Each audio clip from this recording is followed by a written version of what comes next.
On va parler des roses et du jasmin, c'est la page 28 de la brochure. C'est Mohamed Kassimi qui va en parler, qui est le dramaturge du spectacle. Alors peut-être que les acteurs qui sont dans des roses et du jasmin, vous les avez vus à Strasbourg il y a quelques années, ou une partie d'entre eux dans Antigone. Adèle Hakim, le metteur en scène, était venu présenter Antigone au TAPS. C'est une formidable troupe. Donc le spectacle est un spectacle qui s'est créé, tu vas nous raconter, à Jérusalem, hein, c'est ça. C'est la troupe, mais ça peut-être tu vas nous en dire aussi, c'est les acteurs du Théâtre national palestinien. Des roses et du jasmin, c'est un texte écrit et mis en scène par Adèle Hakim, qui sera donc un spectacle en arabe, qui sera surtitré. Peut-être que c'est important en tout cas de raconter quelque chose de l'aventure, parce que c'est une aventure aussi très particulière, liée à la fable que Adèle raconte avec ses acteurs-là. Oui, cette pièce est à la fois une aventure et une rencontre. C'est il y a 2 ans, Adèle m'appelle en me disant « Mais écoute, j'ai vu quelque part que tu as écrit que écrire pour le théâtre revient à jouer avec le feu. Est-ce que ça te dirait de m'accompagner à Jérusalem pour une création ?»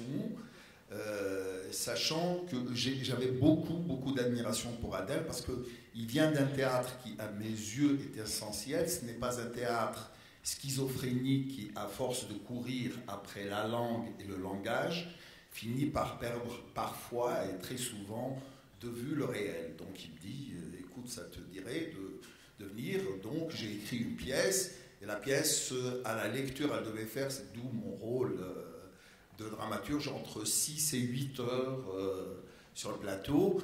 Et j'aimerais bien que tu puisses m'aider, travailler avec moi à mettre ça en forme et à nourrir aussi la pièce de la réalité à la fois israélienne et palestinienne. Et donc ça a été une preuve de confiance d'Adèle, sachant que dans mes goûts de lecteur ou d'auteur, je suis plus du côté de Pinter que du côté d'Hélène Sixou, pour qui j'ai une très grande admiration aussi sur le niveau du souffle et de la durée épique. Donc on s'est retrouvés à Jérusalem à travailler avec cette troupe-là, sachant qu'on travaillait dans un lieu complètement surréaliste. Le Théâtre national palestinien se trouve à Jérusalem-Est, donc ville qui est considérée par l'État d'Israël comme étant la capitale de l'État d'Israël. Donc ce théâtre ne peut pas demander de subvention à l'État d'Israël sous peine de passer pour des collabos. Il ne peut pas non plus en demander à l'État palestinien ou à sa préfiguration sous peine d'être accusé d'intelligence avec l'ennemi. Donc ce théâtre-là était là, dans ce no man's land, et il était privé de l'aide et des uns et des autres. Donc on était 2 dans cette aventure qui va durer 6 mois. Et l'idée d'Adèle était à la fois d'écrire pour la première fois, sachant que ce sujet, vous le savez tous, est un sujet très sensible, très délicat. Des fois, on a plus intérêt à danser du hip-hop avec une bouteille de nitroglycérine que de parler du conflit israélo-palestinien, encore au théâtre. Donc là, c'est quelque chose, c'est épidermique, c'est des fois hystérique comme réaction. Et l'idée d'Adèle était vraiment de ne pas écrire ni de part ou d'autre, mais d'écrire la genèse de ce conflit, de cette guerre ou de ce malentendu, et de part et d'autre. Et en partant de l'histoire de 2 juifs qui quittent l'Allemagne lors de la montée du fascisme, qui vont s'exiler en Palestine, et la sœur va rencontrer un officier anglais, de qui elle va avoir 2 filles. L'une va s'engager du côté de Tzahal et l'autre du côté des mouvements nationalistes palestiniens. Donc il y avait un grand problème qui s'est posé d'emblée: comment faire jouer des personnages juifs rescapés de la déportation, rescapés de l'horreur du nazisme, par des comédiens palestiniens. Et ça a été un débat qui a duré pratiquement 3 mois, qui a entraîné le départ de la moitié des membres du conseil d'administration de ce théâtre-là qui était déjà exsangue. Et comment faire jouer ces personnages-là, et comment surtout mettre à égalité, ou plutôt réfléchir sur, de dire, la tragédie de l'un engendre la tragédie de l'autre. Et je pense que le grand problème sur place, c'est que chacun dit « ma tragédie est plus belle et plus grande que la tienne ». D'où ce dialogue de sourds auquel nous assistons depuis pratiquement 60 ans. Et l'idée sur un plateau de théâtre, de vouloir souder disons, l'effondrement des uns ou la tragédie des uns avec celle des autres, on ne s'attendait pas à une telle levée de bouclier, c'est-à-dire qu'à un moment donné, on recevait des menaces en disant « nous allons faire péter le théâtre ». Et puis, aussi, un moment très très délicat, c'était, la pièce est une vaste fresque historique qui va de 1942 jusqu'aux années 2000, c'était scéniquement d'illustrer la création de l'État d'Israël par une grande descente du drapeau israélien sur scène. Alors que, je ne sais pas si vous devez connaître Jérusalem, vous avez un drapeau israélien tous les 2 mètres.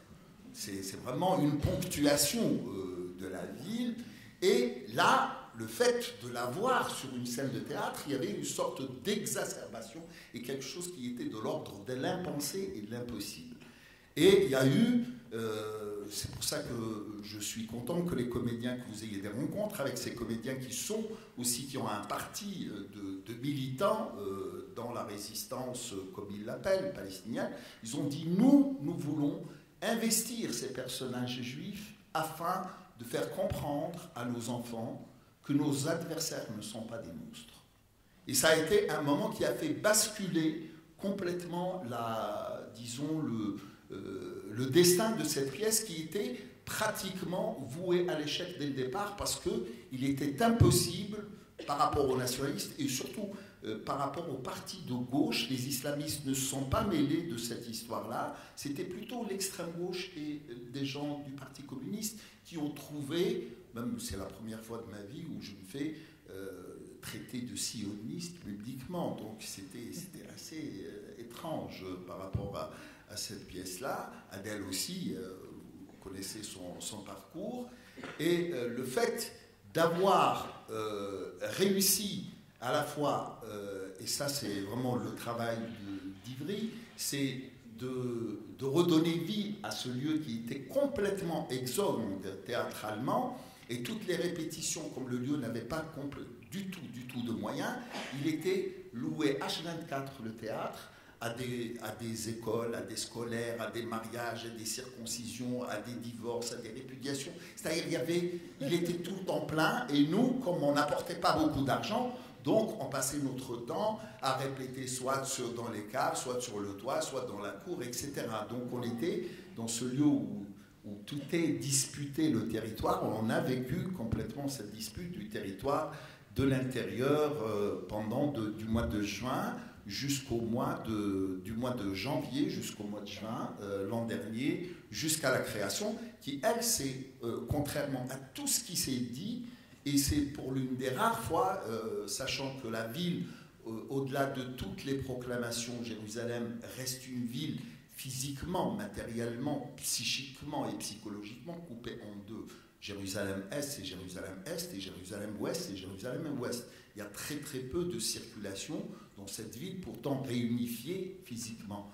Et on a eu, pour la première fois, un public israélien qui est venu de l'Ouest assister à cette saga israélo-palestinienne qui a duré 3 heures quand même. Merci Mohamed.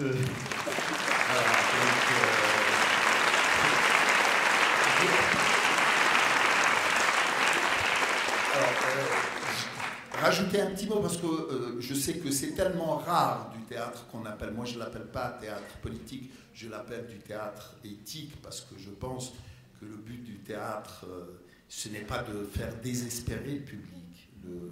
Dans ces moments, je pense que la réalité est assez noire pour que le théâtre n'en rajoute pas. Donc le réel est assez sombre en lui-même et que la vocation du théâtre